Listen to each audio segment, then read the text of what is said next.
This was mesmerizing, a real fresh vibrancy and viscerality. It's that feeling of being trapped, being ogled, of being confined to being watched and unable to move freely in one space, freely in one's body. Great vision in the lighting as well. I love these close-up shots, the distortions to generate a sense of submersion into this world, of that uncomfortability of it that is off-putting, and the alteration of oneself. Um, Deeply deliberate in all the choices, and I was hooked. Pun intended, I suppose. Great work. This piece still was pretty wild in their movements. I loved the group dance and the way that they used their costumes along with the movement at one point. It was a very beautiful piece and had some really cool moments that represented a lot of things, like the glass bowl on her face as she was dancing while the glass bowl was sitting on the ground. That was really cool to see. And the rubber bands tied around their heads and tape around her body, the way they moved together was just very poetic and super well made cinematically and very high quality. Okay, this film confused me just a little bit, and normally I'm not that confused. At first I thought they were maybe dancing underwater. Their movements were very rigid and stiff, and I thought maybe they were not flowing with water.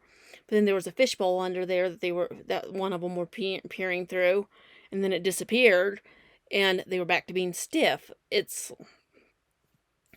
then there's also the sound of water throughout it, so I really thought they were in a pool with the blue combined with the black. They're very stiff and rigid. Which really makes it sense that it's still, but maybe the moment is to be still for a minute and just be consumed. I thought the color of this was gorgeous. The black costumes with the tightly pulled back hair amongst the shade of blue was really complemented with the sounds of water. And the score that was a little slow and soft, while a little bit intense.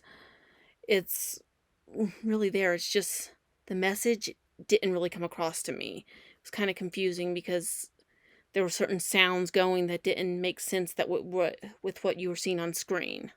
Still, this was very interesting. It was interesting choreography. It was a journey I went on. It was fun to watch.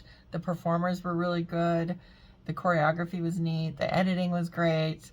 It was beautiful music. There was parts there where it sounded like an orchestra and a violin, and just the use of music was really key. And I really liked the element with the bowl, the fish bowl, and the dancer there was really great, working with that. At one point it felt like they were underwater, the way they were moving, and then the reflections I saw in the lighting, or the way the lighting was, it made it look like it was reflecting on the water at one point. I'm not sure if it was all supposed to be underwater or about water, and that's where the title comes from, but it was just really fun and a journey. So thank you, and great work, and good luck. In the still video, it just represents like the title of the short film so well. It contains a group of dancers who kind of use like contemporary aspect in the dancing and kind of like showing how they could be so still while they move, which is kind of like ironic, but I feel like how they dance in this video is magnificent, beautiful, and perfect. And sometimes it just reminds me of like how the water on the pond just moves so still, like how they dance in this video. So it just like represents the core idea of this video so well through the movement, through the performances, through the expressions, and of course the dancing. It's beautifully shot. It's beautifully costumed for the performance, for the performers, and everything is so well done in here.